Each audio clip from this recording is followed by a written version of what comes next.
Decía que en mis notas estaba a empezar por explicar de qué voy a hablar, por qué le di este título de conocimiento transformador a lo que pienso decir, pero no puedo aguantarme de un chiste a propósito de lo que acaba de decir Lidia, de que mis ideas no entran en las instituciones. Y es que dicen que cuando Dios creó el mundo, después de cada día de la creación, dijo que estaba bueno, que vio lo que había creado y dijo, es bueno. Pero el diablo se le acercó y dijo, yo también lo encuentro bueno, hagámoslo una institución. Yo te ayudo a transformarlo en una institución. Bueno, Lidia me preguntó si daría una conferencia sobre la transformación. Ella me ha oído hablar de la transformación en muchas ocasiones informalmente a propósito de esto o de aquello, porque la transformación es, bueno, es el gran viaje del alma, lo que busca todo buscador.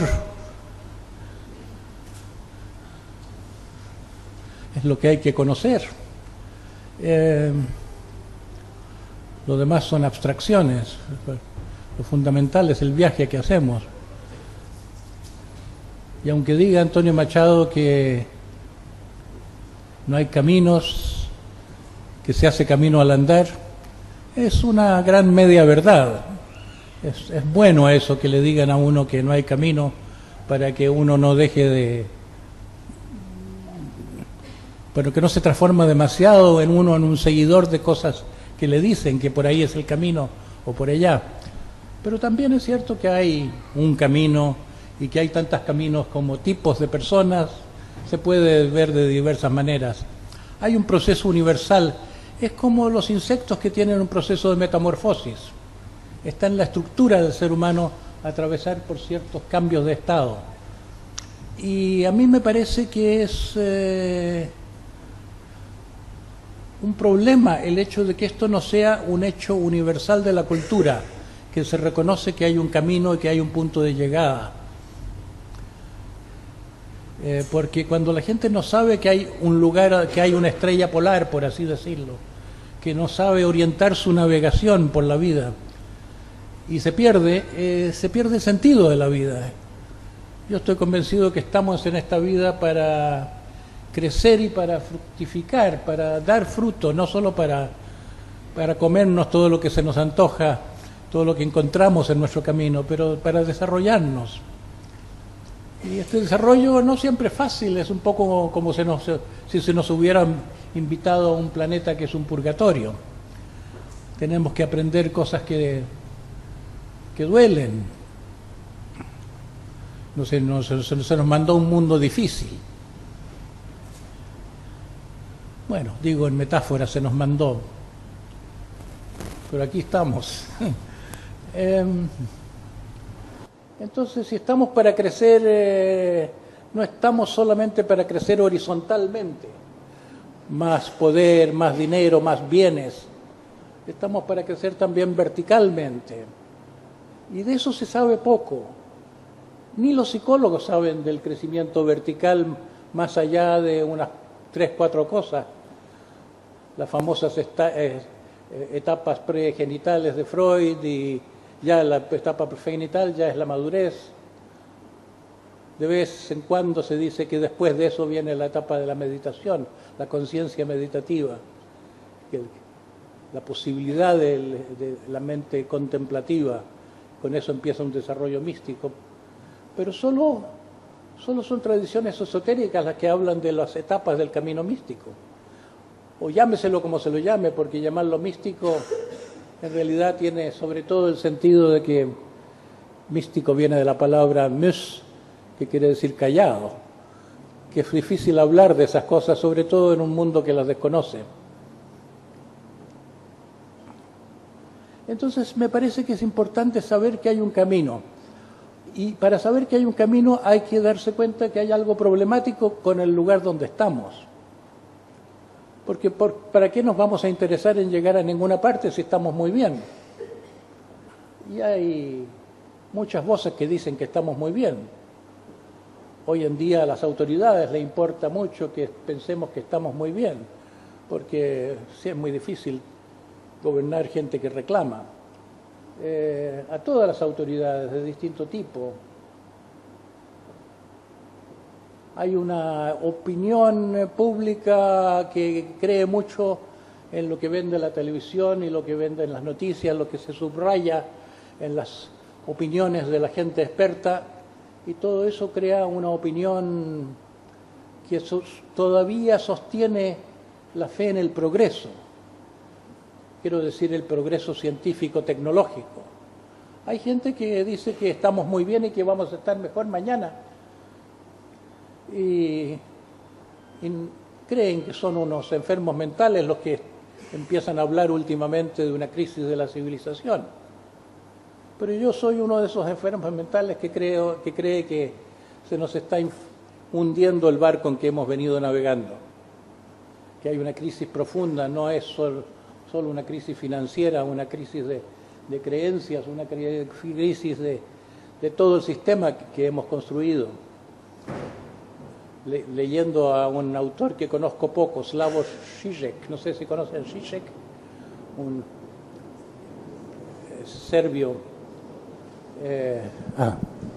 dice él que estamos en una situación como en los dibujos animados, cuando huye el ratón del gato y al borde de un abismo no se da cuenta que hay un abismo y sigue corriendo y corriendo más allá donde no tiene suelo, y de pronto se da cuenta que está corriendo en el vacío y ahí se cae. Dice que estamos así, que estamos progresando, pero ya entramos en el aviso y no nos hemos dado cuenta, y que cuando nos demos cuenta va a ser más grave todo. Bueno, yo creo que el mundo está tan mal en tantos aspectos por pérdida de un factor espiritual, y que se ha perdido el sentido espiritual de la vida por exceso de idolatría por parte de todas las religiones, cada una de las cuales vende sus ideas, sus productos simbólicos, sus ideas como si fueran la verdad. Entonces ya no creemos en ninguna de esas verdades y nos quedamos sin la realidad para la cual todos esos son lenguajes, son referencias, son, como se dice en el budismo zen, son dedos que apuntan a la luna, no hay que confundir el dedo con la luna.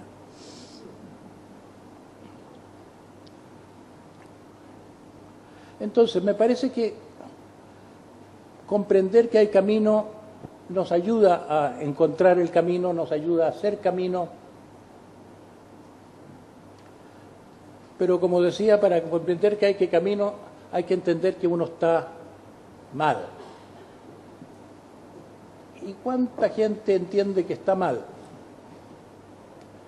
En el budismo se formulan los principios básicos de lo que dijo Buda. Hay una especie de silabario budista, un catecismo budista, podemos decir, que habla de las 4 nobles verdades. Y la primera es la verdad del sufrimiento. Y las explicaciones que se dan de la verdad del sufrimiento son un poco de perogrullo. Nos parece que intelectualmente ya lo sabemos mucho, cuando se nos dice que tenemos más deseos de los que nunca vamos a poder satisfacer, que somos mortales, que todos vamos a conocer la vejez, la decadencia, que todos vamos a experimentar el mal, el mundo en que vivimos. Todas esas cosas uno no necesita casi saberlas, pero no es eso lo que quiere decir verdaderamente eso de la verdad del sufrimiento. ¿Me alejo del micrófono? Sí. Cambio de mano entonces.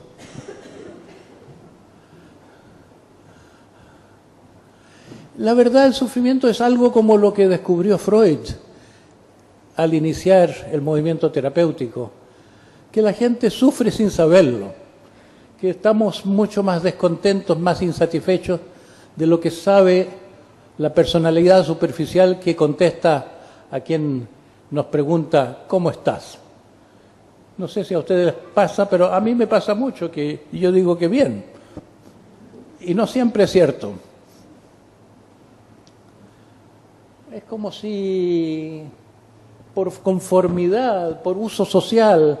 Hay una parte de nosotros que está mejor de lo que en verdad estamos. Y conviene que no nos distraigamos mucho con ese sentirnos bien cuando nuestra situación se parece bastante a la de un naufragio. Gurdjieff, un gran maestro de comienzos del siglo pasado, que influyó mucho en el mundo de los buscadores, empieza uno de sus libros con el, ¿cómo le llamaba el capítulo? The Terror of the Situation, creo, el terror de la situación. Es como que recomienda darse cuenta que estamos en un momento trágico. Hablado socialmente, pero individualmente, quien se da cuenta, pero ¿en qué estoy metido? Pero si no he llegado a ninguna parte, si soy un... es como si no hubiera empezado ningún camino, soy egoísta, es como si estoy más con el diablo que con todos mis ideales. Que esos sentimientos sirven mucho, ayudan mucho, es saludable, porque es una verdad psicológica que para sanar hay que tener conciencia de la enfermedad. Mientras más conciencia de la enfermedad, más sirve.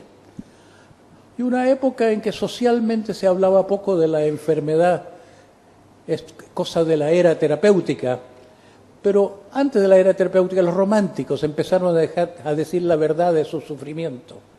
El romanticismo está lleno de gemidos y de quejas y de confesiones, de sinceridad. O cuando empieza el existencialismo con Kierkegaard, allí se encuentra uno con las cosas más feas de uno mismo, el terror de la situación. Entonces dice el budismo, hay que entender la verdad del sufrimiento, que es entender la verdad de la neurosis universal. Uno es un neurótico que vive entre otros neuróticos. La segunda verdad en el budismo es que hay ciertos factores que son causa del sufrimiento. El fundamental en la visión budista es que la causa principal del sufrimiento es la ignorancia. En eso estaba de acuerdo con Sócrates, Buda. El no ver las cosas como son, no ver las cosas claras. Y en parte no vemos las cosas claras colectivamente porque nos hemos vuelto hiperracionales a través de una educación racional, especialmente después de la tan famosa, ¿cómo se dice?, el siglo de las luces. Se entronizó la diosa de la razón y se quiso arrojar fuera no solo la fe en lo que era el dominio de la Iglesia hasta entonces tan grande en la historia, sino que con eso la intuición. Y ese movimiento ha seguido y hoy en día se están cultivando menos y menos las humanidades. Las humanidades fueron la esperanza del humanismo desde el Renacimiento más o menos, con Erasmo y otros que pusieron su fe, que si leíamos a los clásicos griegos y romanos, saldríamos del provincialismo medieval, que nos llegaría algo del espíritu cívico romano, algo del sentido de la colectividad que tenían los griegos, que la forma que los griegos defendían a los suyos, desde un amor solidario que ya no conocemos mucho.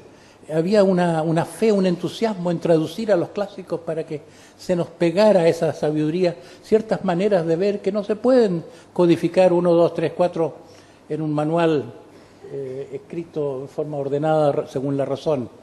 Hay como un contagio personal que va de pensador en pensador y de artista en artista. Pero ya sabemos lo que pasó con el humanismo. Se transformó en una disciplina académica. Los ingleses, especialmente, los ingleses creían mucho en estudiar griego para poder leer a Homero en griego, y para ser un gentleman había que interesarse en el griego y en el latín, estudiar a los clásicos. Claro, en el momento en que pasa a ser asunto de vanidad, de tener un barniz de cultura, ya se olvida para qué son los clásicos. Hoy día se necesitaría algo más que leer a los clásicos. Pero estaba yo, en un largo paréntesis, con lo que quería decir, de que para entender que hay camino hay que entender primero que está uno dándole vueltas dando vueltas en círculos, que hay una situación de estar sin salida, de no progreso. Y nuestro organismo nos lo dice muchas veces. Nuestro ser biológico, nuestro ser animal sabe cuando estamos detenidos en el camino, cuando no estamos creciendo. No hay un concepto en la cultura para eso. Tal vez, si uno estudia psiquiatría, se encuentra con que los psiquiatras lo llaman un síntoma esquizoide leve, una equivalente de la despersonalización, eso de que, porque tiene que ser una cosa enferma, sentir que uno está pegado en el camino cuando no hay camino. Cuando yo entré en psicoanálisis, que fue una parte importante de mi vida, el psicoanálisis, se me consideraba que era un síntoma, que yo buscaba otra cosa fuera del dinero y una buena familia y una satisfacción en mis relaciones humanas. ¿De qué estás hablando? Son síntomas de angustia, me decía. Una buena psicoanalista, yo fui de la escuela de Ignacio Mate Blanco, fue un pionero de la escuela del Instituto Inglés de Psicoanálisis en Chile, el que fundó el Instituto Chileno de Psicoanálisis. Pero ese era el punto de vista oficial. Entonces, por eso, yo diría que saber que hay camino es uno de los conocimientos que sirve a encontrar el camino, que sirve a la transformación. Y todo lo que se diga sobre el camino es un conocimiento que también sirve a la transformación. Y por eso se ha hablado mucho del camino en todas las tradiciones espirituales. Y todos los grandes libros de la literatura son libros sobre el camino, solo que en clave, no está explícito. Si uno lee la Odisea de Homero, los comentaristas de la Odisea no saben que este es un libro sobre el camino.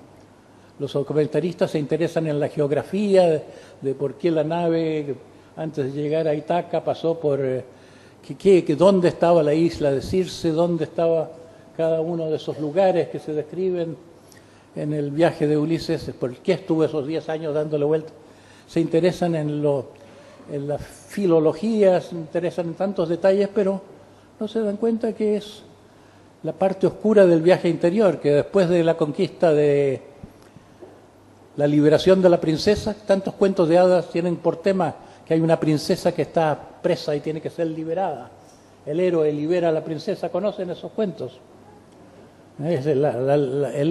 La princesa es la propia alma que está encadenada, tiene que ser liberada. El acto del héroe en nosotros es hacer ese acto de liberación. Pero no termina la aventura cuando la princesa queda libre, cuando Helena de Troya se la recupera para devolverla a Micenas. Ahí a Ulises le tocan estos 10 años de navegación en mundos fantásticos, llenos de monstruos, cíclopes y otros seres que claramente no son de este mundo, como ocurre en el viaje individual, que hay como una especie de muerte in vida, que es una incubación de otra vida en que la persona se siente que ya no va para adelante, sino para atrás, porque es parte del camino espiritual que, como dice la teología cristiana, de la teología mística, primero viene la vía iluminativa, vía purgativa primero, la preparación, los esfuerzos, la vía iluminativa, el trozo de camino que se hace en la luz, en que llueve la gracia, las personas que llegan ahí a veces hacen milagros, se ponen muy elocuentes, magnéticos, carismáticos. Y luego viene la noche oscura del alma, viene un periodo en que parece que no se estuviera progresando, aunque famosamente escribió San Juan de la Cruz que es cuando más se progresa, aunque uno crea que Dios lo ha abandonado. Bueno, son detalles estos, no es el tema porque se me ocurrió hablarles. ¿De qué les iba a hablar yo?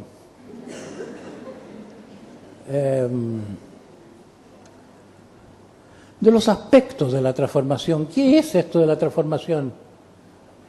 Si uno compara a una persona antes y después, ¿qué gana una persona con la transformación?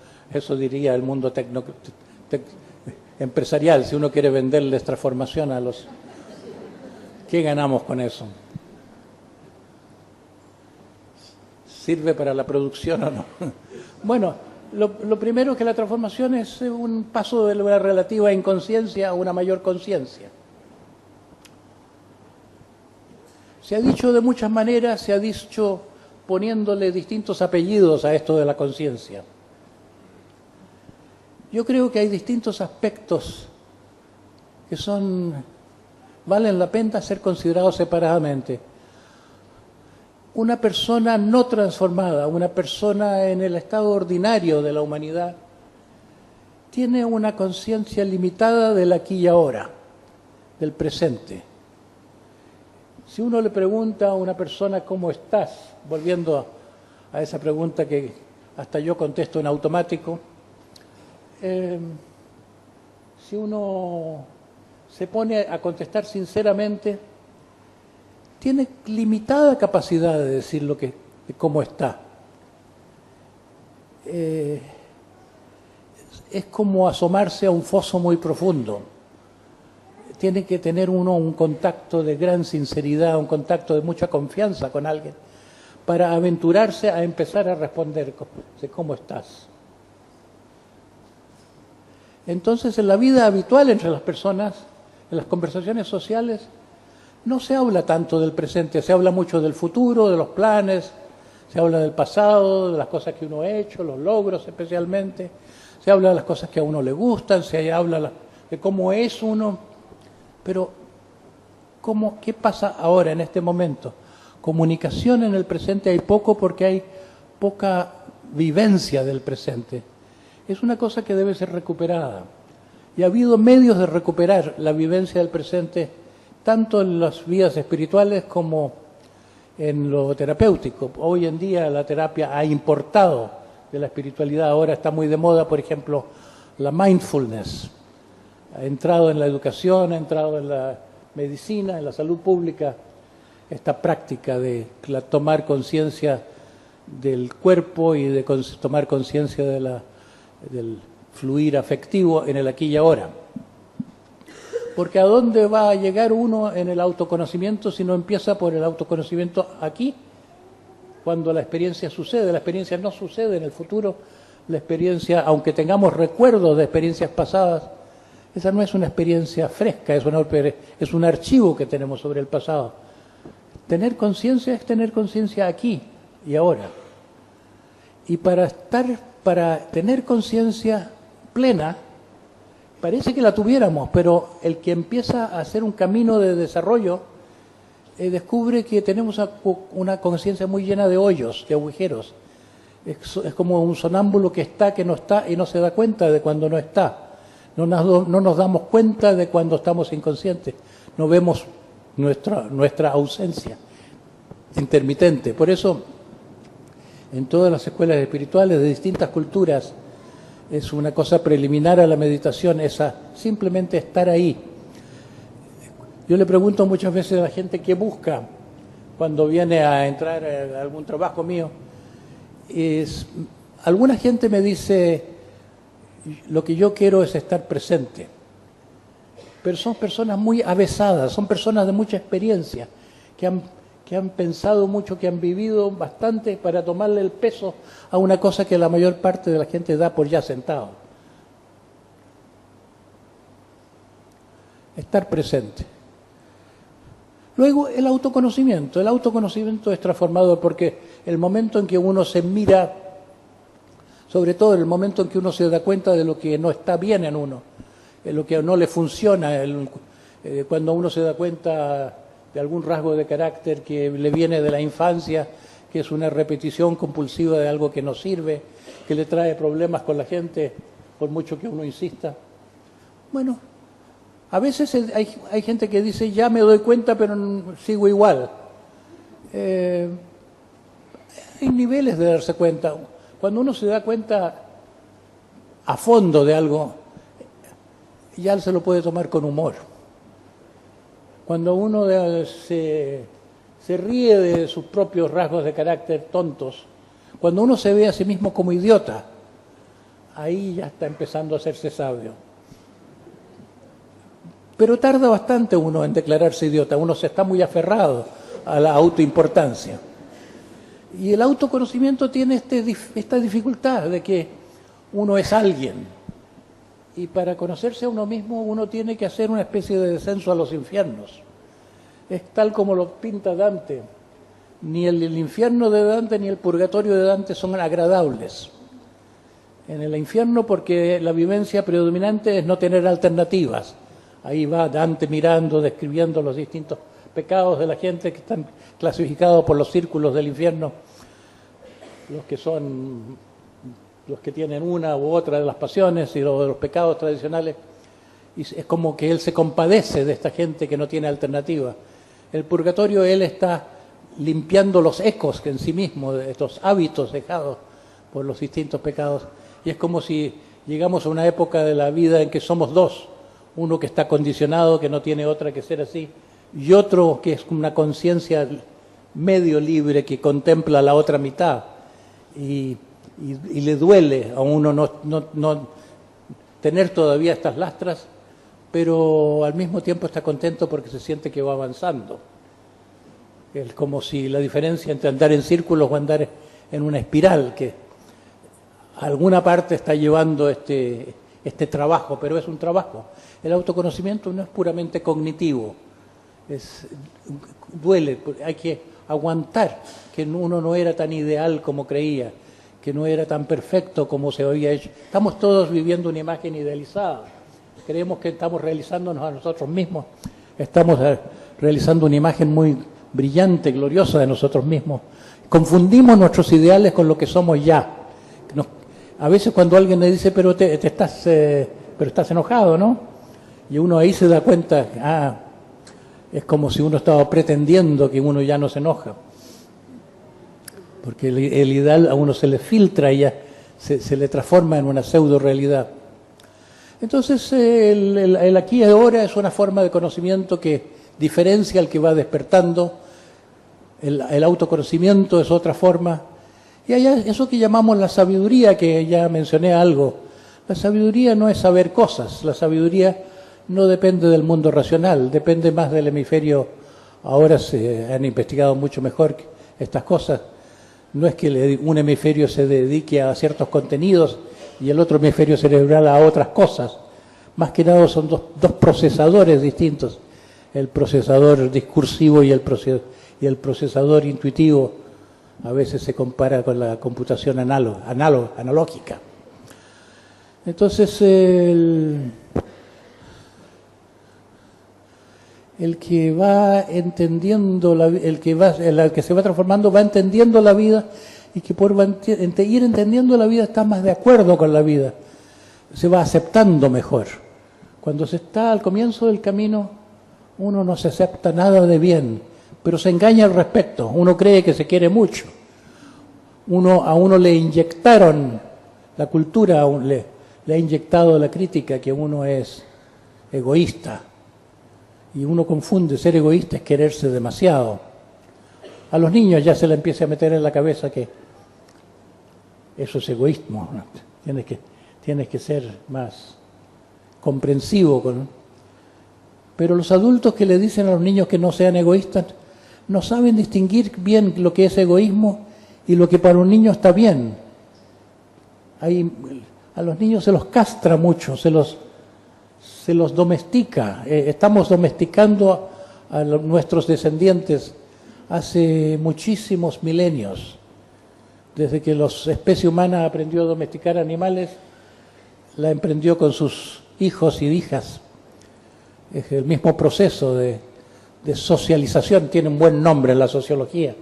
La sociología no habla mucho de transformación, no habla más de que las cosas como son, supuestamente. Tienen buen nombre muchas cosas en la sociología que debían tener mal nombre, por eso yo le encuentro razón a algunos que hablan que las ciencias sociales tienen mucho de ciencia ficción.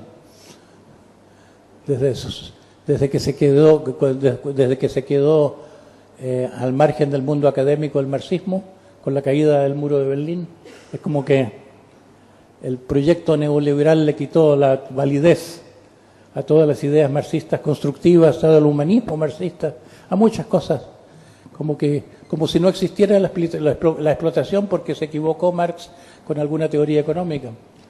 Marx no dio respuestas tanto como diagnósticos, fue muy parecido a Freud.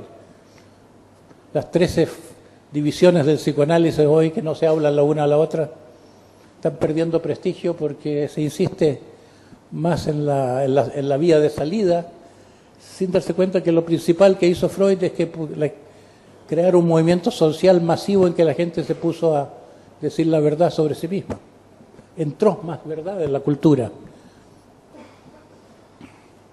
Creó una cultura de buscadores.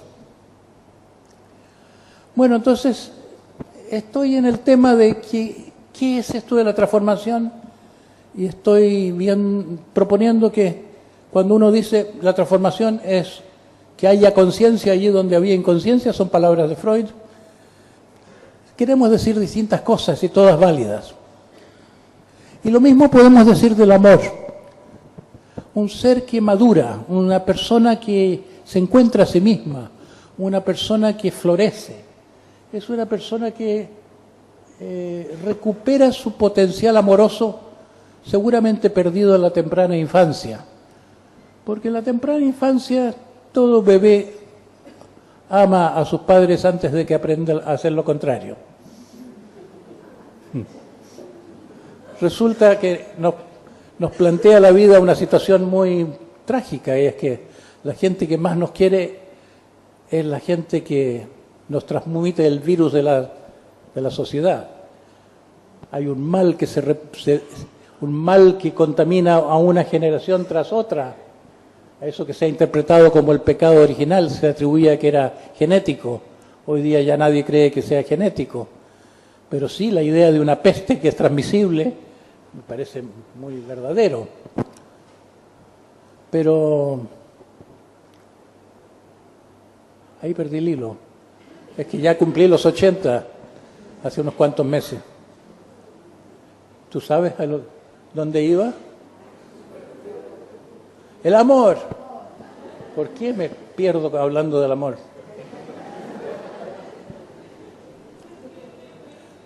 El amor tampoco es una sola cosa. Un aspecto del amor que mucho falta en la situación humana colectiva que se vive es la solidaridad. Y es una condición perdida, no es una condición no lograda. Porque los pueblos que nosotros llamamos primitivos sí que son solidarios. Cuando en los días tempranos de la antropología, Lévi-Brühl escribió un libro, La participación mística, en que decía que los pueblos no civilizados, los pueblos más primitivos, los primitivos así se llamaban, sin ponerle entre comillas tampoco, los primitivos no han desarrollado todavía la conciencia del yo. Hablan siempre de nosotros. No sé ustedes, pero yo estoy recuperando la capacidad de decir nosotros. Pero durante toda mi vida decía yo y todo para mí. Es decir, es una gran cosa de los pueblos que nosotros hemos desestimado como primitivos, que tienen este gran sentido del bien común y de la colaboración. Y si a uno le toca cosechar, vienen todos los vecinos a ayudarlo con la cosecha. Y si uno quiere construir su casa, vienen todos y colaboran. Algo nos queda a los humanos por el hecho de ser humanos, o más bien por el hecho de ser mamíferos. Es que entre los mamíferos que surge el espíritu solidario, o más bien los mamíferos son los que maman, los que maman son los que tienen mamá. Es el amor materno el comienzo del reconocimiento de un tú. Es en la cría que hay reconocimiento de que el otro no es un otro yo solamente, es un igual. Entonces, en los pueblos primitivos había mucho sentido de equidad y de paridad. ¿Y por qué hemos perdido eso? Es un proceso que ya la arqueología lo ha documentado muy bien, de cómo las tumbas de los reyes al comienzo eran igualitas a todas las demás tumbas, no tenían más riquezas. Poquito a poco empezaron a tener más contenido de turquesas y más collares. Y cuando se llegó a los reyes babilonios, sumerios, Y cuando se llegó a los faraones, no se contentaban con enterrarse con sus tesoros, sino que se enterraban con sus varias mujeres y con sus empleados y con sus animales. Se sacrificaban los caballos, pero todo el personal del palacio ahora está bastante bien estudiado, como todos entraban vivitos por solidaridad con el gran personaje, entraban a la tumba, a la gran tumba, y luego se cerraba. Está muy claro que morían todos de asfixia. Eso se puede demostrar después de milenios. ¿Por qué algunos personajes se transformaron tan grandes? ¿Por qué se hicieron tan poderosos? Parece que hubiera empezado esto con los, por ahí, por donde está Ucrania ahora, donde unas poblaciones nómadas fueron los primeros enemigos de los pueblos sedentarios que tenían cultivos, pero eran los privilegiados que tenían ríos en torno al Danubio, la agricultura del Danubio, en torno al Yangtze en China, en torno al Tigris y el Éufrates, en torno al Nilo. Ahí surgieron las grandes civilizaciones sedentarias, pero había pueblos que sufrían de hambre, y estos que sufrían de hambre fueron los primeros bárbaros en el sentido bárbaro de la palabra, los primeros que se hicieron, no solo que pasaron de la caza de animales a la cacería de los bienes ajenos, a los depredadores. Esto fue el comienzo de la civilización. Nuestros verdaderos antepasados son los que invadieron esos pueblos sedentarios y introdujeron un nivel de predación, un nivel de angustia por calmar un nivel de piratería que cambió todas las culturas antiguas, que están bastante documentados eso en Egipto y en otras partes. Fueron guerreros que fueron los que domesticaron el caballo. El caballo sirve mucho para robar. Se quitan los caballos a otro o otros bienes y se huye, ya no sabe quién fue el ladrón. Desaparecieron en la noche. Entonces se transformaron, se crearon grandes señores. Los grandes señores son los que tenían más poder y más caballos. Pero todo esto muy unido a la tecnología, porque el caballo todavía no servía tanto como se llegó a servir el carro de guerra. Primero estos nómades, porque es tan pobre la estepa rusa, se tenían que alimentar de granitos muy pequeños y tienen los dientes muy gastados todos los cadáveres que se han encontrado. Comían granos con mucha sílice también. Entonces tenían mucho hambre, pero cuando moría un gran personaje se lo celebraba con una hecatombe. Había que hacer memoria de lo grande que era y de lo generoso, qué gran señor. Era este señor que en realidad si era tan poderoso no era tan generoso. Si era tan poderoso y tenía tantos bienes, si tenía tantos caballos para sacrificar. Entonces se desarrolló el arte del funeral, y en los funerales se llamaba a los artistas para que cantaran la grandeza del señor muerto. Yo creo que por ahí estaba el origen de la civilización. La civilización es una idealización de la barbarie. Es una conducta bárbara, una conducta adquisitiva, rapaz, que va aumentando de generación en generación, pero que tiene el arte de levantar grandes banderas, de cantar bellos himnos a las glorias de ser un pueblo civilizado. Bueno, estoy haciendo un poco poesía, no está muy organizada mi conferencia, pero así como no me puedo a veces reprimir de un buen chiste, esta anécdota de las tumbas arias antiguas, me dice mucho sobre el presente. Entonces, la solidaridad ya no se ve mucho en el mundo porque ha ganado la competencia. Incluso hay leyes Sobre educación, por ejemplo, la ley española, yo paso mucho tiempo en España, la ley española dice que hay que educar para la competencia. Y las habilidades que se desarrollan a través de la educación se las llama también competencias. No son competencias, podríamos decir, competencias para la vida, son competencias para una acción competitiva, para una acción que en el fondo es una acción de conquista, una conquista de mercados en el mundo más reciente, económico, en otro momento de conquista de territorios, conquista de bienes. Entonces, es como si el espíritu cazador del mundo creó este mundo patriarcal que tenemos ahora, en que domina un gobierno central sin escuchar mucho lo que podría ser el contrapunto tribal, porque resulta que cuando tenemos un modelo republicano en que hay parlamentos en todo el mundo, pero ¿quiénes son los que se sientan en el parlamento? No sé, yo conozco poco de la Argentina, pero sé que en algunos países son los mismos industriales los que se sientan.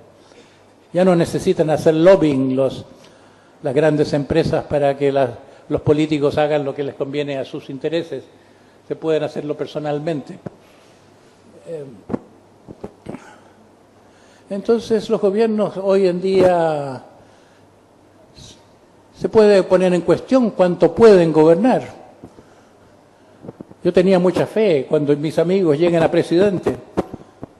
Después me di cuenta que ni un regidor puede hacer mucho porque llegó apoyado por ciertas personas que lo vigilan mucho de que haga las cosas según sus compromisos previos. No se puede mover una persona de gran poder ni a la derecha ni a la izquierda. Es como si al llegar al poder se llega a una dependencia tan grande de una red de poder que solo los que están dentro conocen la realidad del mito. Hay problemas muy serios con el estado del mundo, pero ¿tiene algo que ver esto con el eclipse del amor en una sociedad tan competitiva? Como que la mente hegemónica, la mente no solidaria, no se interesa mucho por el bien común.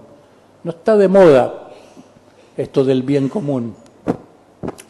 No hay la mentalidad ordinaria, la mentalidad no tiene tiempo para el bien nuestro. Vive muy asfixiada la gente, muy apurada la gente, muy ajetreada para tener espacio en su mente para esta idea del bien común. Y sin embargo, quienes hayan madurado lo suficiente se dan cuenta de que uno no puede llegar a ser completamente feliz si no se interesa en el otro. Parece que fuera un buen negocio ocuparse solo de uno mismo, y no. Si uno se ocupa solo de sí mismo se queda seco. La felicidad requiere un poco más de entrega. Es como que un ser sano es, como decía Aristóteles, un animal político. Pero el poder político no le conviene que cada persona se transforme en un político. Sería un lío muy grande. Y como nadie cree verdaderamente en la democracia, es preferible que la gente no se haga la idea de que es relevante lo que piensa y lo que comprende. Bueno, variaciones se podrían hacer muchas sobre lo que es la necesidad de que en el mundo hubiera más una mente solidaria. Tenemos las neuronas correspondientes. Hasta en animales se han hecho experimentos. Una rata, por ejemplo, que puede obtener alimentos presionando una palanca. Si se dispone el experimento de tal forma que con la palanca le cae el alimento, pero grita una rata en la jaula vecina porque le da un choque eléctrico. ¿Qué hace el animal? ¿Se alimenta o protege al vecino? Hasta los ratones prefieren no comer y protegen a su hermanito. Son mamíferos. Los mamíferos son más generosos que nosotros los humanos.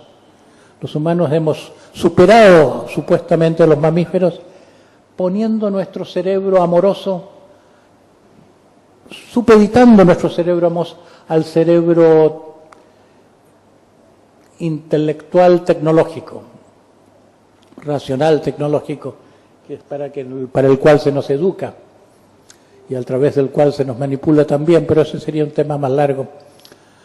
Pero decía que hay más amores y la transformación pasa por más amores. Por ejemplo, eso que en los tiempos antiguos se llamaba el amor a Dios y que ahora se oye poco hablar de amor a Dios, eso que en los tiempos de Jesús hacía que Él dijera: amaos los unos a los otros, ¿cómo era? Ama al prójimo como a ti mismo y a Dios sobre todas las cosas.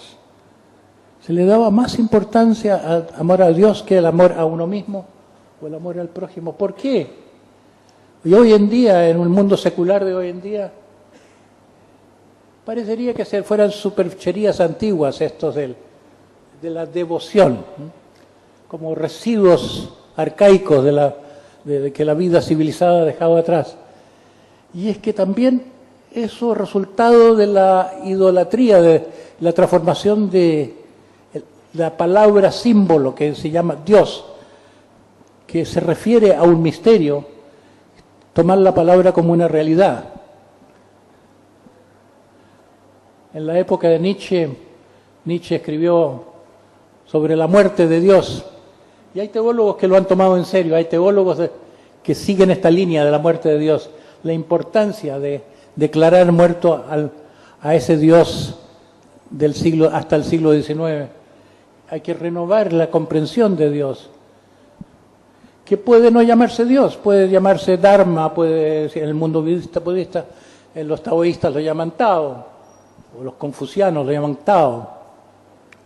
Cualquiera que no necesita tener una personalización, simbolizar lo divino en forma personalizada, para tener sentimientos de devoción a valores que están más allá del amor de persona a persona o el amor a uno mismo. Incluso lo que podemos llamar el trabajo sobre uno mismo, el perfeccionamiento de la propia mente, el interés en perfeccionar la propia mente, podríamos decir que es una forma de devoción, porque es como si nosotros tuviéramos una intuición de nuestro potencial, como si la semilla en nosotros supiera el árbol que va a ser. No es completamente cierto, porque si a una semilla le preguntas qué va a hacer cuando grande, o si le preguntas a un niño qué va a hacer cuando grande, no tiene mucho más que decir que la semilla. Lo vamos sabiendo paso a paso, pero en cierto modo intuimos este estado pleno, o intuimos si estamos encaminados o no. Algo así como el concepto de la estrella polar, que puede servirle a los que navegan sin compás. Entonces, es como si hubiera, como Nietzsche mismo lo decía, hablaba de la muerte de Dios, pero decía que nosotros los humanos somos unos fantasmas, unos híbridos entre animal y el superhombre. Decía que estamos en el camino hacia el superhombre. Es como si hubiera habido una intuición de una conciencia superior y que nuestra conciencia ordinaria es superable. Él fue quien inspiró a Freud, más que ninguna persona del mundo científico, Nietzsche, con esta aspiración a la libertad también. Entonces, la noción del camino pertenece en el mundo de la devoción. Hoy se lamenta la pérdida de valores. Es un conocimiento más o menos compartido, o una idea muy común, que porque no hemos entendido eso que Machado dice, que solo un necio confunde valor y precio. Nosotros confundimos tanto el valor de las cosas con el valor de venta de las cosas, que ya hemos perdido noción del valor intrínseco. Preferimos el valor de venta, el valor de mercado. Entonces se educa a la gente para el valor de mercado, no se educa para saber, se educa para pasar exámenes y conseguir un puesto. Y el que se somete al proceso de la educación también va por el ticket, no va por interés en aprender. Hace poco se me ha propuesto que trabaje, que le dé a mi trabajo la forma de una nueva universidad, agregándole un nivel teórico por e-learning en la web. Entonces me llevó a investigar a ver si había alguna universidad existente que pudiera avalarme. La gente que yo formo, que son personas que saben hacer psicoterapia o que saben educar, que tienen una noción vivida de cosas espirituales y que son agentes de cambio, que se puede sentir que son personas útiles en el mundo social, que tengan un certificado serviría al mundo. A ver si hay una universidad que se interese. Entonces me dijeron que me recomendaban que fuera a conocer al sucesor de Iván Illich, a ese gran antropólogo y teólogo que se fue a vivir a México.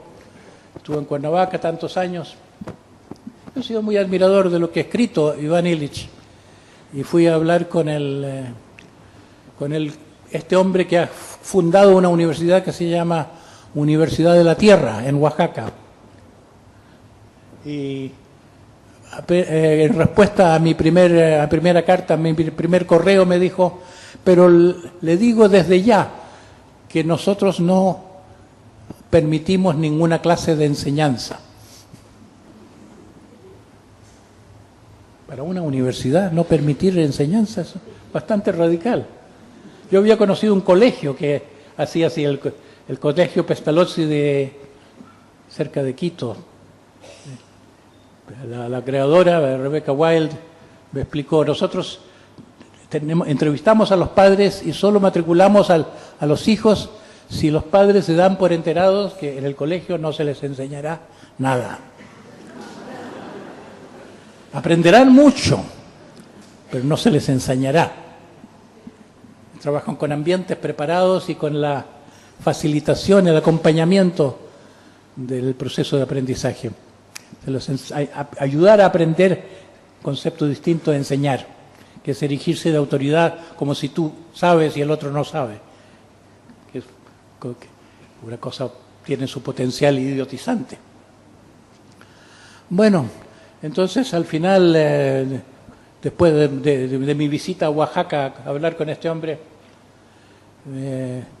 le recordé que lo que me había inspirado en venir a verlo originalmente era este proceso de certificación, y me dijo, yo he planteado que se debe procesar a toda persona que ofrezca un certificado o que lo pida. Me pareció un pintoresco. Así que no sé cuán lejos llegue yo a entrar en el mundo institucional. También hay el amor que llamamos eros, el amor de que primero se habló en la filosofía, es el amor del que hablaban los griegos. Hasta para remontarse a lo divino se explicaba sobre la base del eros, el eros platónico. Pero sobre todo cuando se hablaba del amor entre las personas, era el amor erótico, es decir, el amor biológico. El amor que después podríamos también rebautizar como el amor freudiano. Si la caridad es el amor cristiano, la compasión, la misericordia. El amor freudiano es el eros. Freud pensaba que todos los amores vienen del eros, son derivaciones o sustituciones. Pero el proceso de la transformación, ¿qué pasa con el eros en la transformación? Si uno crece como persona, ¿se pone más eróticos o menos?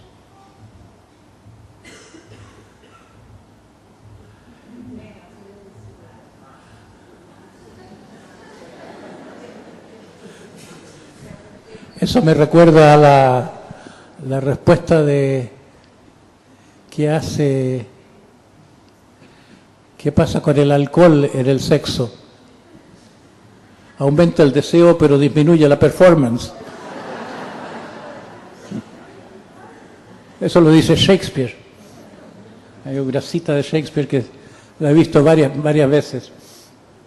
Se puede decir de otras drogas también, que son eróticas en un sentido de liberar el derecho al deseo, de la conciencia, de devolverle la inocencia a los deseos, de reconciliarnos con nuestra naturaleza propiamente tal, de la naturaleza.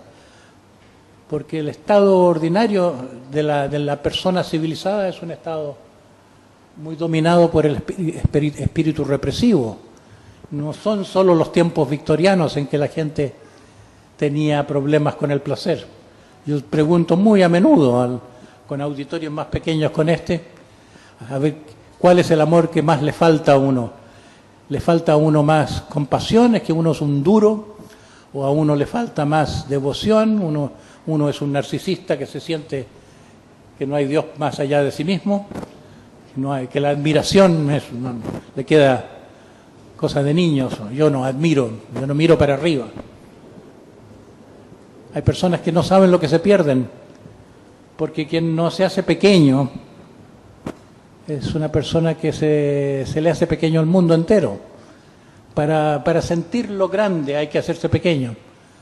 Para poder admirar hay que tomar una posición más humilde que uno que está endiosándose y preocupándose que lo admiren. Kierkegaard decía que hay héroes y hay los que saben admirar a los héroes. Para Kierkegaard, el héroe supremo era Abraham, a quien llama el padre de la fe, que sabía hacer lo que Dios le mandaba. Tenía esa valentía y esa osadía. Y dice, yo no soy heroico, pero yo sé cantar al héroe, yo sé hablar del héroe.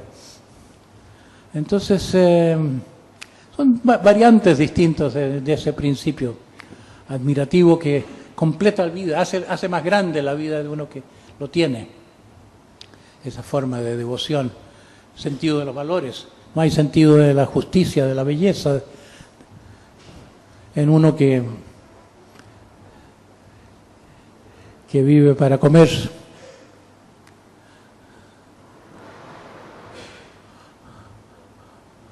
Como dicen los mexicanos, comer, poder y coger.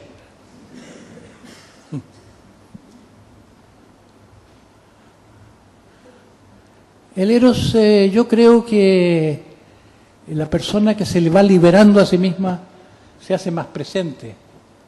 Se van descriminalizando los deseos. El proceso terapéutico, por ejemplo, es un proceso que normalmente va haciendo que la gente reconozca más sus deseos, reconozca sus prohibiciones internas, que reconozca sus tabúes, reconozca la medida en que está viviendo uno una tiranía de un juez, de un explotador, de un desvalorizador interno, que es más basado sobre el principio de autoridad social. Y en la medida en que se va descubriendo que uno está contra sí mismo, se va produciendo un bienestar de que uno se hace más válido. Pero es cierto que en último término, el punto de llegada a la transformación tiene un elemento que en cierto modo antagoniza el que se hagan más presentes los deseos. Es que la persona se hace más capaz de renuncia. Si nos volvemos, eso a veces basta con la vejez para que ya empiece la gente a entrar en un estado de más paz con sí mismo. Yo cito muy a menudo a Pascal cuando decía que uno de los males más grandes del mundo es que la gente no sabe quedarse quieta en su habitación. Es decir, uno tiene que meterse con el otro porque no puede estar quieto consigo mismo. Estamos presas de una agitación, que es como el actuar desde una creencia que nos va a completar el pensamiento siguiente, el paso siguiente. Estamos como una carrera de loca haciendo esto, haciendo lo otro, pero que en realidad es un carrusel y se repite lo mismo, el mismo patrón. Por esta esperanza que empieza desde, o que que se afirma en la incapacidad de no hacer nada, de callarse. No tenemos, podemos cultivar en la vida la capacidad de hacer esto, de hacer aquello, pero no hay una cabida en la cultura para el aprender a no hacer nada. Esto es propio solamente de la vía contemplativa. Uno que entra en un camino, tarde o temprano se encuentra con el silencio. Todos los místicos cristianos, especialmente los más expertos como San Juan de la Cruz y Santa Teresa, doctora de la ley, se consideró la persona más experta de la Iglesia en su tiempo, sabían de meditación, sabían que el paso a la experiencia de lo divino es por el silencio. Por el silencio y por la apatía, apatheia, usaban el término griego, la neutralidad. Es como si estamos demasiado apasionados, llevados por los vientos que soplan en el mundo interno, compulsivamente. No entra en nosotros, no tenemos esa receptividad para que entre ese mundo superior al que aspiramos. Entonces hay tradiciones en Oriente especialmente que nos dicen: no necesitamos buscar tanto a Dios si nos ocupamos de arreglar más nuestro aparato receptor. Estamos queriendo sintonizar con un mundo más grande, pero hay demasiada estática en nuestro aparato mental. Es como una radio que se escuchan puros chirridos, porque estamos hablando tan compulsivamente con nosotros mismos que no somos incapaces de oír algo más allá. Solo en el silencio puede aspirarse a sentir algo más allá. Se intuye a través del silencio, se hacen presentes intuiciones que vienen de más allá de esta isla de nuestro ser intelectual, que es la isla de nuestro hemisferio izquierdo en que vivimos. Aislado no solo del cerebro intuitivo, sino que aislado de los cerebros más verticalmente más inferiores, el cerebro materno amoroso, el cerebro instintivo reptiliano, como se lo llama. Yo creo que algunas cosas se pueden decir respecto al mundo, al plano colectivo, que son las mismas. Para que cambie el mundo se necesita que nos demos cuenta que está mal el mundo, pero la palabra estar mal no basta. No basta el concepto de mal. Desde los tiempos más antiguos se ha pensado que el mundo se lo están peleando el Dios y el diablo. El concepto del mal no es novedad. Y no sé cuánto haya servido. Yo creo que es importante el concepto de enfermedad. El concepto de enfermedad ha sido sustentado por pocos pensadores. Empezó por ser Rousseau.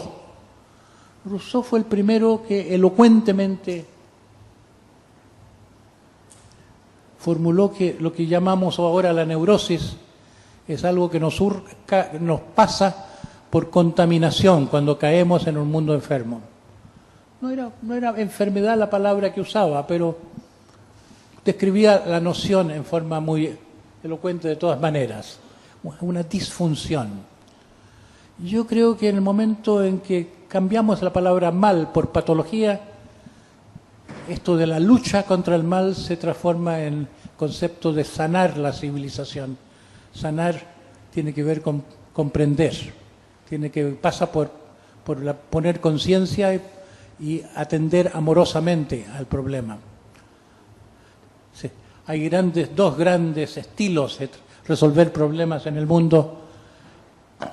El más común es el estilo mano dura. Si hay un problema, el castigo, la amenaza, la cárcel, la condena, sobre todo a muerte. Hay personas que piensan que no hay cosa que la severidad no arregle.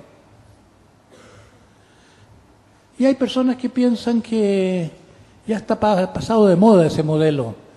Hay personas que sospechan que es que este espíritu tan castigador y controlador está unido a la figura del padre en la casa y es una filosofía familiar que dice es al padre que le corrige, que le compete amenazar al hijo pues, con la vara. Dice, yo te castigo. La mamá le dice al niño, yo le diré al papá. Naturalmente, ya sé, por lo que sabemos de psicología, parece que fuera más cierto lo contrario. Pero en todo caso existen estas dos cosas de las cuales hay cierta validez. Validez del principio de la justicia y una validez del principio de la compasión y del amor. Pero está muy poco equilibrada la cosa. Entonces, en el momento que se dice sanar, ya se activa menos el modelo del castigo, que si se dice, este es un delincuente.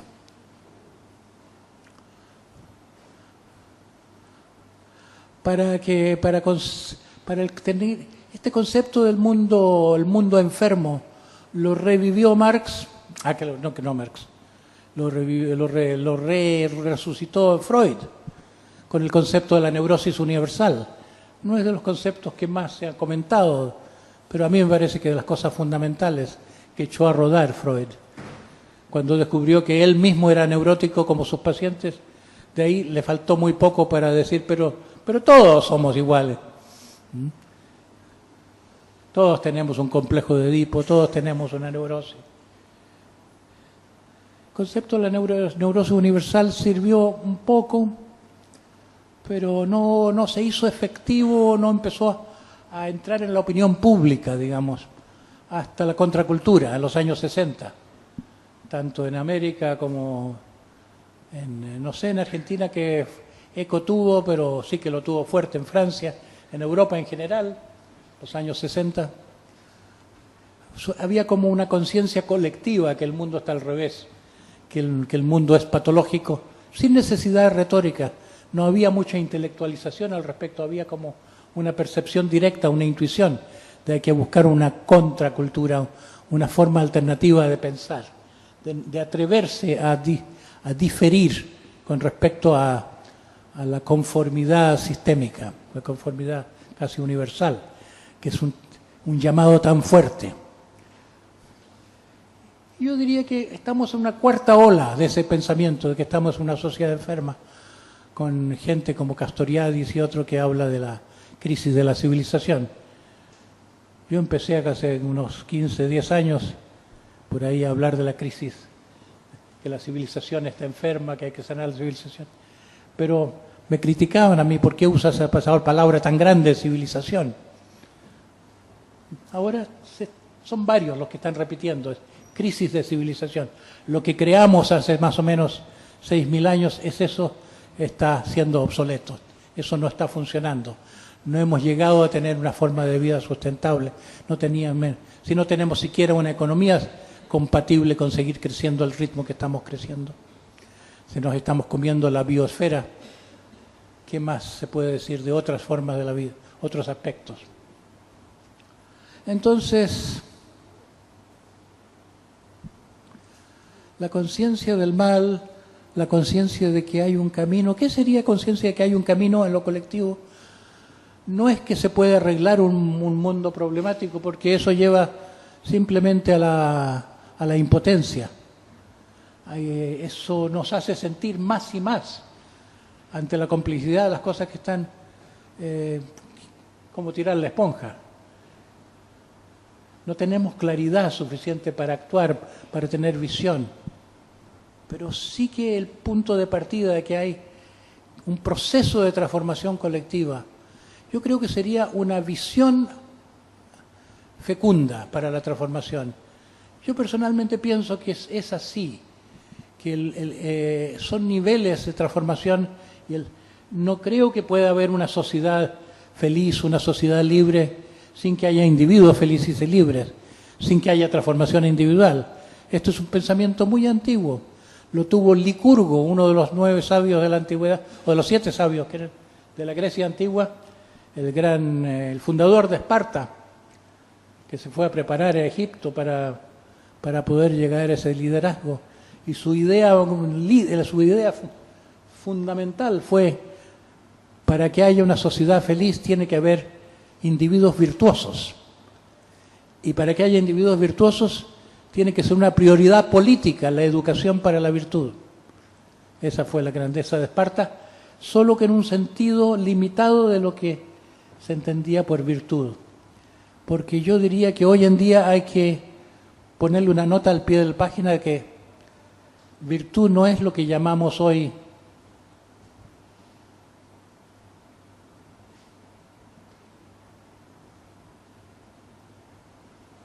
ni justicia, ni ley, ni... no es el bien codificado. No se nos enseña a ser buenos y no ser malos, de acuerdo a ciertos criterios. Hay actos buenos, hay actos malos. Y yo estoy convencido de que tenía perfectamente la razón quien escribió ese famoso mito del que los humanos perdimos el paraíso cuando comimos de ese fruto. El fruto del conocimiento del bien y del mal. ¡Qué arrogancia! Conocemos nosotros el bien y el mal. Sabemos lo que es justo y lo que es injusto, lo que es bueno y lo que es mal.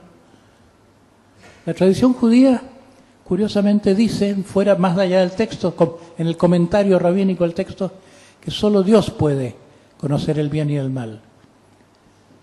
Por eso se pone mucho énfasis en que eso de comer del fruto es querer ser como dioses.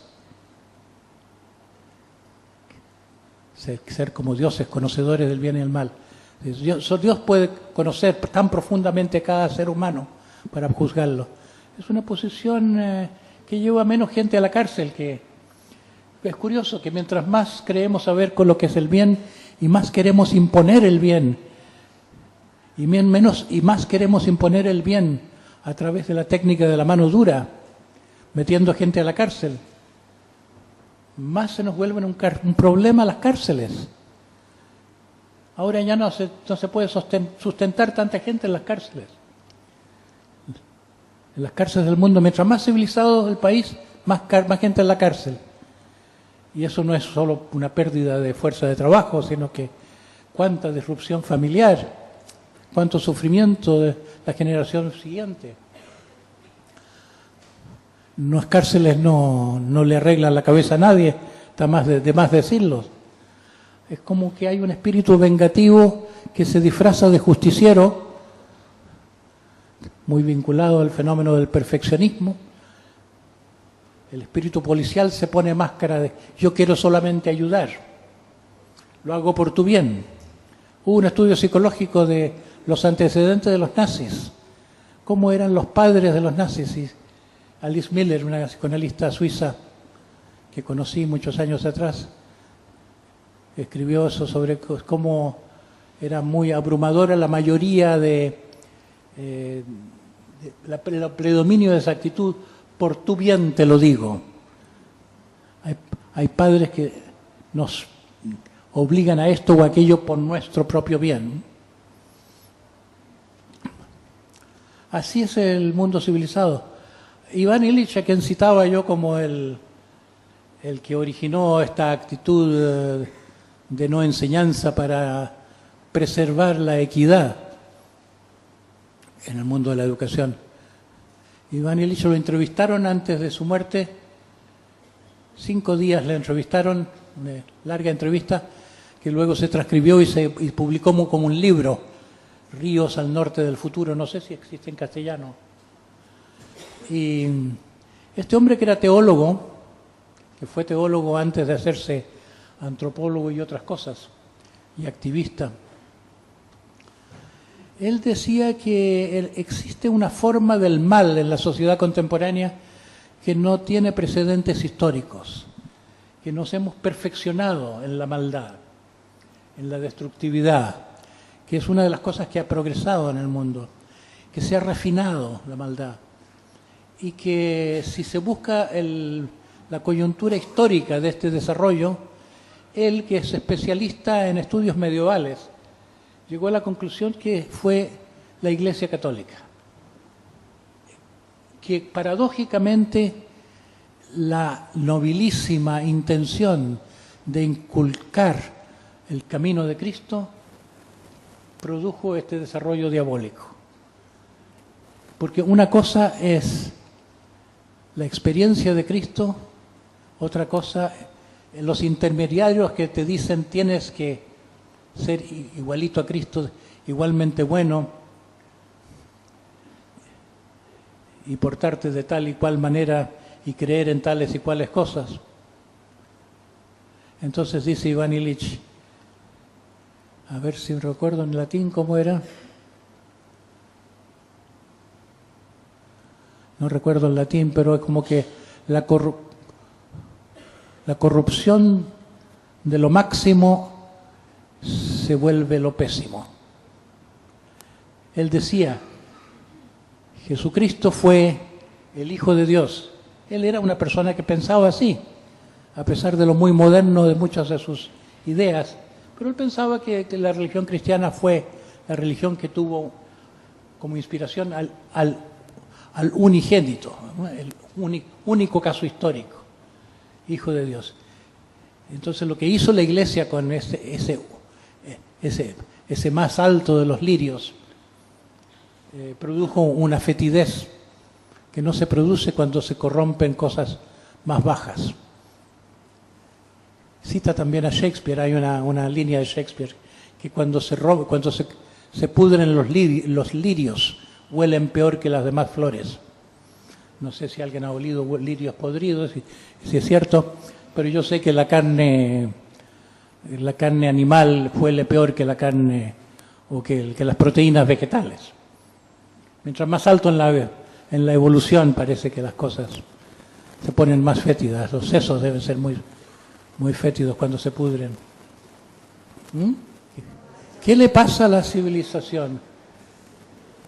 Fuera de que la civilización desconoce su condición corrupta, su condición caída, y que no hay el concepto de transformación, que hay el concepto de que nosotros, hay la idea de revolución, pero la idea que teníamos de revolución es una idea tan ligada a la lucha entre clases, que parece muy acertado, que el mal tiene mucho que ver con la acumulación de los bienes y el acumulador del poder por una minoría.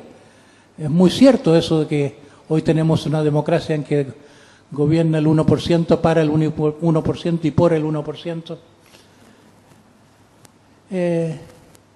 Pero la revolución se concebía como algo que hacemos nosotros y que tiene que ver con el hacer y que tiene que ver también con las ideas. Revolución del pensamiento. Yo creo que la revolución ya empezó y no la reconocemos como revolución porque es una revolución de la conciencia, no de las ideologías. Es un darse cuenta de las cosas que se va esparciendo, que va cambiando la reacción de las personas ante lo que ocurre. Y no nos parece revolución lo que está sucediendo porque sucede solo. No la estamos haciendo nosotros. Es como que nos lleva. Es transformación, es un proceso como estamos entrando en otra cosa que parece un hundimiento, parece como si el barco se nos va yendo a pique. Y yo digo, como ya mencioné, que soy uno que pone su esperanza en este hundimiento, porque nada interfiere más con que tengamos un mundo mejor que el status quo, que el sistema de poder que hemos construido. No hay que tenerle tanto miedo. La esencia de la transformación individual, ya lo dicen todas las religiones con distintas palabras, es morir y renacer. Todos los mitos, el mito de Osiris, el mito de Atis, el mito de Adonis, el mito de Jesús no se llama mito, pero se parece igualito al mito de Dionisio. En todos los pueblos hay mitos, el de Quetzalcóatl, que son como calcados el uno por el otro. Y son mitos en que muere un individuo y se transforma o llega a otro nivel, que es como si uno descubriera en cierto momento de la vida que eso que llamaba el yo no es al centro del universo. Es como morirse un poco para sí mismo, o de encontrar que uno tiene una identidad que no es la cotidiana, que la verdadera identidad es una identidad más grande, como que no es tan diferente la identidad más profunda de uno mismo con la identidad de todo. Eso se refiere a la experiencia unitiva de todas las tradiciones místicas. Pero es un pensamiento también transformador. La última vez que me encontré con este pensamiento fue una cita de Einstein. Tarde o temprano uno se da cuenta que uno no es el centro del universo. El progreso, el verdadero progreso se mide por la medida en que uno abandona su yo. Entonces yo creo que nos va a tocar también como civilización una muerte de una civilización. Han muerto muchas civilizaciones, pero todavía no ha habido una muerte y resurrección de una civilización. Se han hibridizado, se hizo un híbrido de la tradición grecorromana con la judía en el Renacimiento. Desde ahí somos nosotros quienes somos los occidentales, hijos de padre y madre, dos civilizaciones que son como origen de la nuestra. Pero no hemos tenido la muerte de una civilización para el nacimiento de otra. Pero, a ver, ¿cuál es el mal de la civilización? Yo decía que se pueden repetir muchas cosas con respecto al mal individual. El mal individual, la neurosis, generalizadamente se caracteriza por una poca capacidad amorosa. Cuando hay psicoterapia que funciona, se hace verdadera la respuesta que le dio Freud a un periodista y que a mí me gusta mucho citar porque es más lúcida que lo que dice en sus libros. Para hablar el lenguaje simple de todos, Freud dijo, el objetivo del psicoanálisis es que la gente pueda trabajar y amar. La recuperación del amor. Somos una cultura entera en que está eclipsado el amor. ¿Por qué está eclipsado el amor? Porque son valores culturales esto de la competencia versus la solidaridad. O el individualismo, tanto que hablan los sociólogos del individualismo, y tanto que hablan todos los pueblos que fueron colonizados por el individualismo de los colonizadores, que vienen aquí a hacer su riqueza a expensas de nosotros, los pueblos.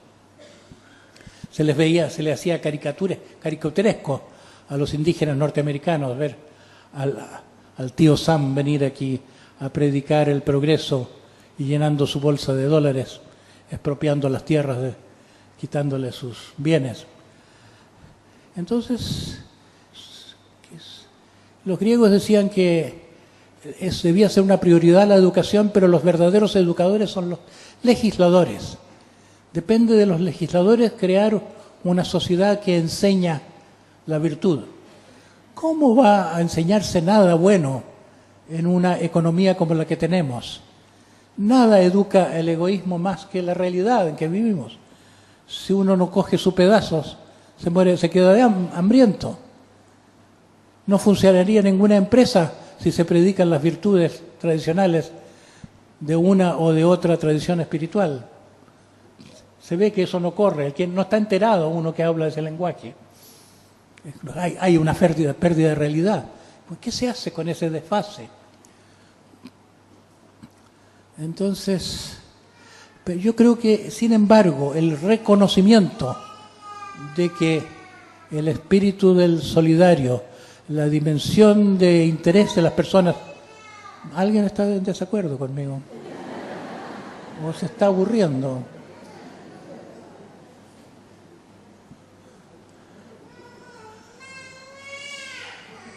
No, déjenme, que quiero quedarme. Entonces el reconocimiento colectivo de que falta en lo humano un elemento que es consanguíneo a lo humano, por decirlo de forma un poco metafórica, porque es más que consanguíneo, es congenético. Está en nuestro alambrado interno. Y lo otro es que dije también a propósito de la transformación individual, que somos seres castrados, domesticados, socializados, creemos en la socialización en una medida tal que yo creo que tenía completa razón Nietzsche cuando decía que lo que más necesita el mundo cristiano fosilizado es el espíritu dionisíaco. Decía que solo el espíritu de la religión griega original, la religión de Dionisio, podría ser el antídoto. El espíritu de liberación, ¿pero qué es esa liberación? Es el devolverle su nobleza a la parte animal. Eso es lo que la psicoterapia ha querido hacer. Freud lo creía a medias, pero después Reich lo creyó más completamente. Freud solamente veía que había represión, pero no decía hay que tomar partido con los impulsos reprimidos. Reich llevó más allá, y otros pensadores como Lawrence, el escritor, T.H. Lawrence. Entonces, en la psicoterapia la gente reconoce sus deseos, sus necesidades, que ni se atrevía a reconocerlos, y después los integra. Algunos los expresan, otros no, pero va integrando. Pero la sociedad masivamente, a través de una educación autoritaria, continúa domesticando a su generación venidera. Yo digo que la educación es un crimen perfecto, porque nadie lo reconoce como tal. Es como el socio de lo que Eisenhower llamaba el complejo militar industrial. No podría sostenerse el complejo militar industrial si no se educa a las personas para funcionar sin chistar dentro de ese sistema, donde la cuestión no es el crecimiento personal, sino que servir a la producción, o a los que manejan la producción. Entonces, una educación para ser carne de cañón, o carne de tanque, o carne de otra cosa, que no para las personas. Y la trampa es que se lo dice, es para educarte, para que seas una persona civilizada, para que tengas una buena mente, pero una buena mente que sabe razonamiento matemático, pero que se comporta como el alemán ese que tenía la fórmula para aprender idiomas en 7 días. Primer día el sustantivo, segundo día el verbo, tercer día el adjetivo, cuarto día conjunción, preposición. Bueno, en los últimos días, ya no me acuerdo cuántos, vocabulario, para meterlo todo aquí en el culo. Todos conocemos gente tan racional, pero no nos damos cuenta que la sociedad participa en ese error de perspectiva, que todo lo que parece tan razonable. Me dicen que tengo 10 minutos. Bueno, ¿qué es lo que me va quedando en el tintero más importante?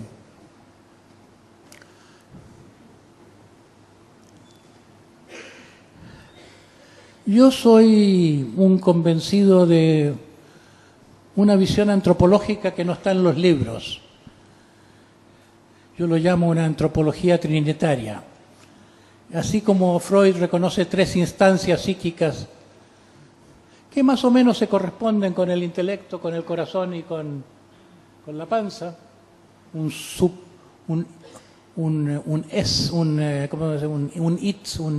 ello, que es la parte instintiva, que es como nuestro niño interior, antes de que le metan cosas en la cabeza, y el super yo, que es como Eric Berne dice, el padre crítico, y una instancia reconciliante, intermedia. Yo digo que tenemos padre, madre e hijo interior, que el mundo instintivo para todos nosotros se comporta como el hijo. El padre crítico tiene del padre la autoridad y lo normativo de la razón. Y la parte intermedia no la tenemos en realidad, porque ahí donde debíamos tener un hijo de ese padre y de esa madre, una síntesis, tenemos un vacío, un sentirnos que no somos, que si miramos al fondo de nosotros nos sentimos escindidos en esta política interna de super yo, infra yo, de perro de arriba, perro de abajo, como mal se traducen los términos de la Gestalt, de mandón y mandado, perseguidor y perseguido. esclavizadores, esclavizados. Estamos ahí, el amor está ausente. Entonces yo creo que eso podría ser un conocimiento que sirve a la transformación. La palabra democracia como alternativa al mundo patriarcal no corre mucho y hay tantas variedades y tantas teorías y tantas dificultades con todos los modelos de la democracia que es como decía Churchill, que es un sistema pésimo pero no conocemos otro mejor. Yo creo que esto podría ser un esbozo de algo mejor, la idea de un equilibrio de los valores del cazador interno, del predador interno tecnocrático que hoy domina el mundo, del espíritu materno que es parte de nuestro cerebro pero que está eclipsado en el mundo de las culturas y del mundo instintivo que es como aplastado, excepto realmente en los pueblos precivilizados, en los indígenas, ellos todavía no se habían peleado. Antes de que surja la autoridad patriarcal, no estaba tan aplastado el ser instintivo. Entonces, es la visión de una armonía de los tres principios y la visión de que no hay transformación social si no pasa por la transformación individual, tiene un corolario ineludible, que la única salida es una educación que privilegia la evolución de la conciencia, una educación que no hemos tenido, que no hemos concebido, no hemos querido tener, porque cuando se habla de reformas de la educación son reformas curriculares insignificantes que no alteran el sentido. Si queremos pensar en verdaderas competencias existenciales, diríamos, serían los amores, las formas de la atención, la capacidad de renuncia, lo apolíneo, lo dionisíaco, el principio de la libertad, la capacidad de entrega. Son otras cosas las que marcan el desarrollo humano. Si se interesara, pero esto tendría que ser un proyecto global, no puede ser un proyecto nacional. El mundo de los negocios tiene que decir que es mal negocio seguir yendo como vamos. Yo no veo que sea buen negocio que se nos esté hundiendo el barco. Solo a costa de autoengaño se puede los dueños del banco seguir pensando así. Porque por eso yo siempre he tenido una vaga esperanza que la Organización Mundial del Comercio pudiera ser el punto de reconversión, de donde pudiera partir un proyecto global de creación de una educación nueva para la salvación colectiva, para la salvación de la vida civilizada, que de otra manera está en peligro desde sus cimientos. La pregunta es, ¿puede cambiar la educación institucionalizada o no? Yo estaba muy ilusionado cuando hablé por primera vez en esta sala, habrá no sé cuántos años, unos 10, ¿será? Más o menos. Yo muy ilusionado, se me sentía, yo contagiaba un entusiasmo por el cambio de la educación. Tengo que confesar que he perdido completamente mi esperanza de que vamos a cambiar el sistema político o esta específica institución de los ministerios de educación y sus órganos, las instituciones educativas. Yo creo que la comunidad va a tener que arreglárselas al margen de las instituciones, que son demasiado fósiles, demasiado resistentes al cambio a estas instituciones fosilizadas, y la comprensión generalizada por parte de la comunidad de esto. La comunidad va a tener que volver a la condición de buenos mamíferos. Mamíferos le dan mucha atención a su cría. La comunidad debía velar por su cría y no dársela ya a las instituciones que están también sin dinero, sin calidad, excepto para unos pocos. Una creatividad social. Las revoluciones anteriores siempre tenían un enemigo. Había que matar a los malos, vencer a los malos. Yo creo que la revolución que está ocurriendo es una de que los que tienen el poder, los que están manejando las instituciones, están entrando a una crisis generada desde dentro. No se necesita mucha ayuda para que caigan. Por eso yo cuento muchas veces un chiste que le oí una vez a un sufi explicar a propósito qué se hace con el ego. ¿Es que el ego tiene que morir para que nazca la esencia? ¿O es que uno tiene que saber cómo manejar su ego, tener una relación diversa con sus condicionamientos infantiles, una mejor administración de sí mismo? ¿O se transforman las energías de nuestro ego en otras energías superiores? Entonces la respuesta de este sufi fue contar la historia de un hombre que tenía una gran preocupación por un cáncer del pene, que no había quien en el mundo médico le diera una opinión diferente a la de todos, que había que amputar. Pero el hombre, por apego al aspecto emocional del asunto, a su imagen de macho potente o lo que fuera, estaba muy desesperado y solo por la gran desesperación llegó a consultar a un sabio chino que no lo validaba ninguno de sus médicos conocidos. Y viajó a China porque solamente estaba un hombre en un pueblo alejado de China central, pero había datos fehacientes de que este hombre lo curaba todo con puras hierbas y acupuntura. Así que se sometió al examen y el hombre examinaba los pulsos en una muñeca, luego en la otra, hasta que después de un largo examen el sabio, este chino, esbozó una sonrisa y el paciente esperanzado le pregunta: ¿no hay que cortar? No, cae solo.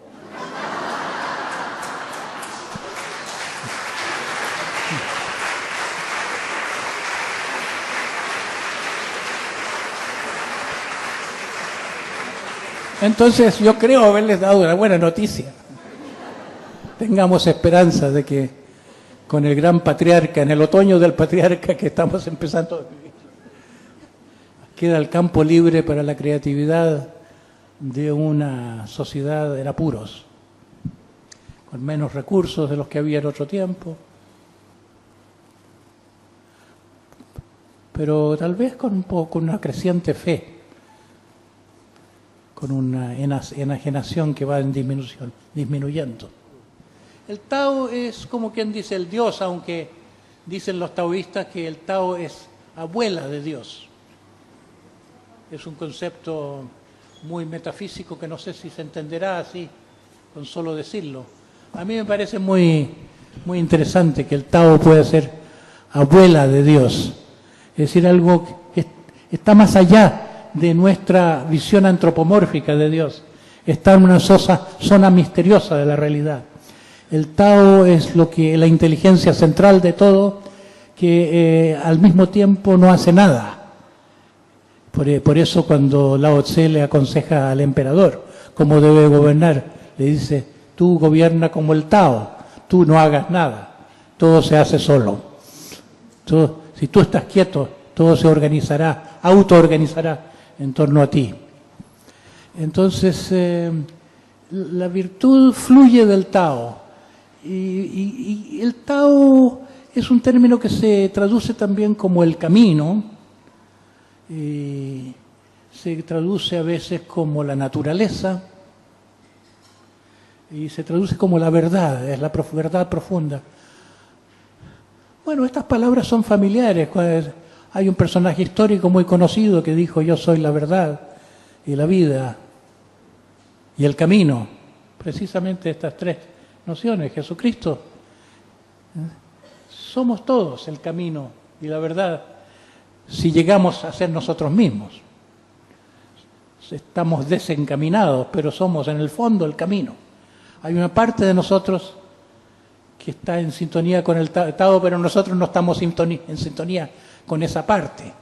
Hemos encarcelado esa parte nuestra sabia, no la escuchamos. Entonces, a lo que más se parece, yo creo, el concepto de Tao, es decir, la virtud es lo que fluye naturalmente del Tao, es decir, lo que fluye de que nos encontramos con lo profundo de nosotros mismos. En el yoga, la tradición yoga, esa es la descripción de Dios. Lo que los occidentales llaman Dios, nosotros lo llamamos la profundidad de la mente. Y eso no quita la comprensión de que la profundidad de la mente individual coincida con la profundidad de la mente universal. Hay una profundidad misteriosa, hay una visión holográfica, podemos decir, del universo en este punto de vista. Todos entramos en el mismo Tao. ¿Sí? Como Tao también en la tradición judía. Si uno hace la voluntad de Dios, no se necesita reyes en la tierra. En un anarquismo en que las personas supieran ser reyes de sí mismos, o jueces de sí mismos, siendo instrumentos de una voluntad divina, no habría problema. Podríamos ser anarquistas. El problema es que somos anarquistas viciados porque se confunde lo que creemos que queremos con nuestra voracidad adquirida a través de milenios de historia de sufrimiento. Entonces, ¿cómo definir la virtud? Yo creo que lo más cercano es la salud. Cuando los moralistas antiguos hablaban de cómo es la persona virtuosa, aludían más bien a cómo funciona una persona que está bien consigo misma. Una persona que encuentra su bienestar porque se encuentra más allá de sus pequeños conflictos. La persona que encuentra su bienestar porque se vuelve a querer a sí misma, se aprecia a sí misma, ya no está tan dependiente del aplauso o que lo quieran. La persona que se siente más abundante tiene un bienestar de ser. Y de ese bienestar de la persona que simplemente goza de ser, nacen actos buenos. Por eso los animales son buenos. Aunque en la inteligencia divina Dios tuvo la buena idea de hacer a los animales que se comieran unos a otros. Es buena economía hacer que se coman unos a otros. Eso no quiere decir que sean malos. Es una ley de la vida. Nosotros podemos aspirar a no comer animales tan grandes. Bueno, pero entonces, ¿cómo sería la virtud? Es como un ser bueno que le sale solo al que se va poniendo bueno, y se va poniendo bueno el que sufre menos. Al que le aprieta menos la neurosis, la destructividad va con la neurosis. Y ya tenemos prueba. No son muchos los buenos terapeutas en ninguna de las comunidades del mundo. La formación universitaria no lleva a buena formación experiencial. Hay que tener dedos de artista como se dice, hay que tener dedos para la guitarra, para la ayuda del otro. Pero a pesar de que no hay tantos terapeutas eficientes, se ve que hay gente que mejora. Y ya el hecho de que haya gente que mejora es prueba que no tenía razón Melanie Klein con esto de la envidia intrínseca de los recién nacidos, o que somos malévolos, o no tenía razón Freud con que somos todos parricidas y caníbales. Toda esta ola ideológica que hubo con los padres de la sospecha, como han dicho los historiadores y antropólogos, era un sospechoso de la naturaleza humana. No le creía mucho a la bondad de los humanos Freud, y por eso pensaba que necesitamos jueces y cárceles, que necesitamos la civilización para que nos controle. No se puede controlar, no se nos puede dejar libres. Yo creo que está atrasada esa noción, que tenemos ya más datos, y un dato fundamental es la existencia de la evolución del individuo en contextos terapéuticos, espirituales, en números mayores. Se va haciendo más conocido este fenómeno que la gente, a medida que sufre menos, se pone más buena, aunque no haya llegado a santo. Pero hay como se ve, hacia dónde va la transformación. Va al desarrollo del amor que va primero a los de la propia familia y después un poquito más lejos al propio pueblo.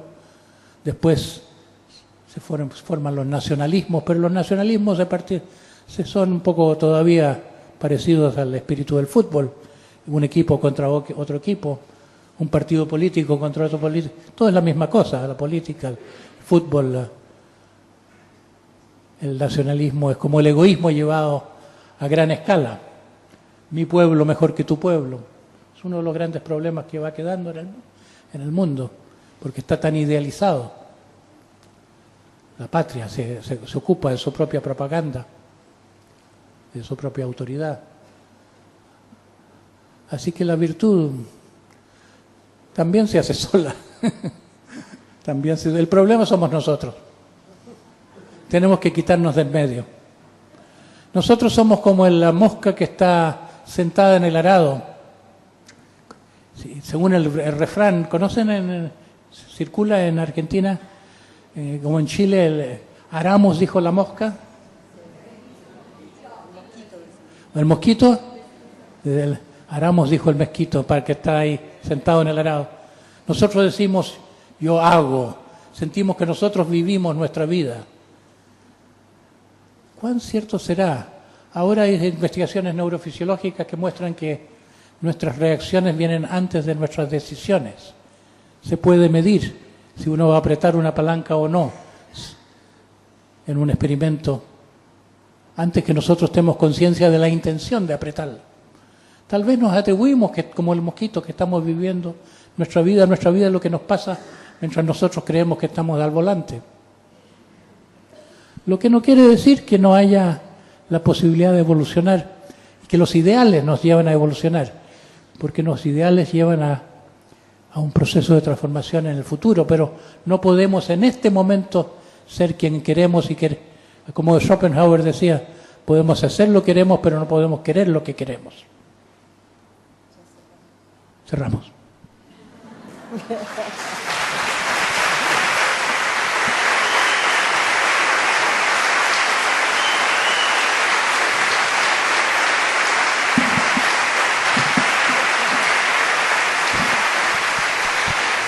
Muchas gracias. Creo que no me he sentido tan bien recibido como hoy, hasta ahora, en las veces que he estado en esta sala. Debe haber, o yo he evolucionado o ustedes.